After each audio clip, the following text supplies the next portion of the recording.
გაგაცნობთ იმ მნიშვნელოვან ასპექტებს, რომელიც ბიოლოგიის საბაზო საფეხურის სტანდარტის პირველად სამუშაო ვერსიაში არის გათვალისწინებული. მოკლედ შევეხები ძირითად ცვლილებებს, რაც შევიდა სტანდარტში. სტანდარტი საფეხურეობრივია და მოიცავს შემდეგ სტრუქტურულ ერთეულებს: საგნის სწავლასწავლების მიზნები, სწავლის შედეგები და შინაარსი. სწავლების მიზანს ბიოლოგიის სწავლების მიზნებში გამოტანილი არის ისეთი მნიშვნელოვანი აქცენტები, როგორიც არის ცოცხალ და არაცოცხალ სამყაროს შორის მიმდინარე პროცესების კავშირის წარმოჩენა, საბუნებისმეტყველო საგნების ფარგლებში მიღებული ცოდნის ცხოვრებისეულ კონტექსტში არსებული პრობლემების გადასაჭრელად, ასევე კვლევითი კომპეტენციის განვითარება, სამოქალაქო ცნობიერების განვითარება, რომელშიც ბიოლოგიას თავისი წვლილი შეაქვს ჯანსაღი ცხოვრების წესის და გარემოსდაცვითი ცნობიერების ამაღლების კუთხით. საგნის სწავლის შედეგები სტანდარტში ორგანიზებული არის ცხრილი სახით, რომელიც სამსვეტიანია და შემდეგ კომპონენტებს მოიცავს: სწავლის შედეგები, შედეგების მიღწევის ინდიკატორები და სამიზნე ცნების მოცულობა. ხოლო რაც შეეხება შინაარსის ნაწილს, აქ გვაქვს წარმოდგენილი თემები, რომელიც, რა თქმა უნდა, საფეხურეობრივია და თემის აღწერილობა. სტანდარტში აქცენტები გადატანილია კომპეტენციების განვითარებაზე და ღირებულებით განათლებაზე. რაც კარგად აისახება სტანდარტის შედეგებში, მაგალითად შედეგები ფორმულირებული არის იმგვარად, რომ მოითხოვს არამხოლოდ იმას თუ აღწერს არამხოლოდ იმას თუ რა უნდა იცოდეს საფეხურის ბოლოს მოსწავლემ, არამედ ხაზს უსვამს იმასაც თუ რატომ არის ეს ცოდნა მნიშვნელოვანი და რა ღირებულებების გააზრებას უწყობს ხელს. მაგალითად, შედეგის ფორმულირება, რომელიც უკავშირდება ბიომრავალფეროვნებას, შემდეგნაირად არის სტანდარტში წარმოდგენილი. ორგანიზმთა ჯგუფების თავისებურებებზე და ბიომრავალფეროვნების წარმოქმნის წინაპირობებზე მსჯელობა გარესამყაროს მიმართ მზრუნველი დამოკიდებულების ჩამოსაყალიბებლად. ახალი სტანდარტი განსაკუთრებულ აქცენტს აკეთებს საგანთაშორის კავშირების წარმოჩენაზე. ეს კარგად ჩანს შედეგის ერთ-ერთ კრიტერიუმში, სამიზნე ცნების მოცულობაში, თითოეულ შედეგთან მიმართებით ბოლო აბზაცი ეთმობა სწორედ საგანთაშორის კავშირებს. ეს ამ კავშირების წარმოჩენა საბუნებისმეტყველო საგნების სწავლებისას განსაკუთრებით მნიშვნელოვანია საბაზო საფეხურზე, ამით ჩვენ ვამზადებთ მოსწავლეებს საშუალო საფეხურისთვისაც.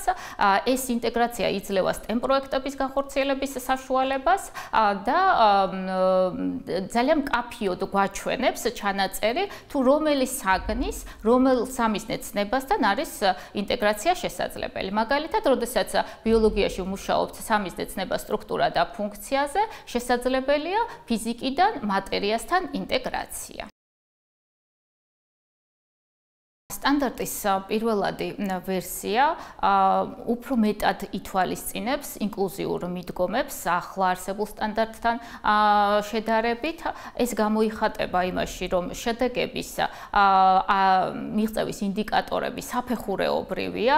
აქ არ აქვს თემის ფარგლებში მისაღწევის შედეგები, როგორც ახლა მოქმედ სტანდარტში გვქონდა, და თან ეს ინდიკატორების მრავალფეროვნება ხელს უწყობს იმას, რომ სხვადასხვა მზაობის, სხვადასხვა შესაძლებლობის მოსწავლეებმა შეძლონ თავიანთი კომპეტენციის დადასტურება. მაგალითად, თუ მოსწავლეს შეუძლია აღწეროს ბიოლოგიური სისტემის აგებულების თავისებურება, შედეგი მიღწეულია, მაგრამ კიდევ უფრო მაღალ დონეს წარმოაჩენს, თუ მას შეუძლია ახსნას ბიოლოგიური სისტემის სტრუქტურასა და ფუნქციას შორის კავშირი, კვლევების საფუძველზე დააკვირდეს ბიოლოგიური სტრუქტურის აგებულების თავისებურებას და გააკეთოს შედარებითი დახასიათება. სტანდარტის წარმოდგენილ სამუშაო პირველად ვერსიაში პროგრამა განიტვირთა და ეს კარგად ჩანს სტანდარტის მესამე ნაწილში, შინაარსის ნაწილში, სადაც წარმოდგენილი გვაქვს თემები, თემების ჩამონათვალი და თემების აღწერილობა, სადაც კარგად ჩანს თემის ფარგლებში განსახილველი აქცენტები. თემების რაოდენობა დაორგანიზებული არის იმგვარად, რომ საფეხურის თითოეულ კლასში ორ-ორი თემა მუშავდება. აი მაგალითისთვის რომ შევადაროთ ახლა არსებულ სტანდარტს, მე-7 კლასში დღეს არსებული სტანდარტით 5 თემა მუშავდება, ხოლო ამ სტანდარტის ახალ ვერსიაში 2 თემა იქნება განსახილველი: მცენარეები და სოკოები.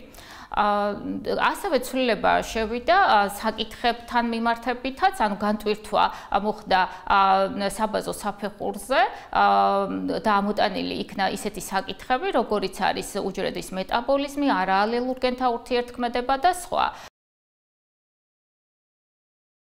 პირველადი ვერსია მეტ შესაძლებლობას აძლევს, მეტ შემოქმედებით თავისუფლებას აძლევს სკოლებს, მასწავლებლებს. ეს აქცენტები ახლა არსებულ სტანდარტშიც იყო, მაგრამ ახლა უფრო მკვეთად რად არის კიდევ წარმოჩენილი. ეს ამის შესაძლებლობას იძლევა თვითონ თემების ორგანიზებაც, თემის ფარგლებში საკითხების შერჩევა თვითონ შეუძლიათ მასწავლებლებს. თემების განტვირთვის ხარჯზე მეტი დრო აქვთ მასწავლებლებს, რომ გაითვალისწინონ მოსწავლეთა საჭიროებები და ინტერესები, მეტი დრო დაუთმონ პრაქტიკულ და კვლევით აქტივობებს და საბოლოო ჯამში შეიძლება ითქვას, რომ სტანდარტი მასწავლებლებს საშუალებას აძლევს უფრო მეტად გახადონ სასწავლო პროცესი მოსწავლეზე ორიენტირებული, გაითვალისწინონ მათი საჭიროებები და ინტერესები, ხოლო სკოლას მეტ საშუალებას, მეტ თავისუფლებას სასწავლო პროცესის ორგანიზებაში.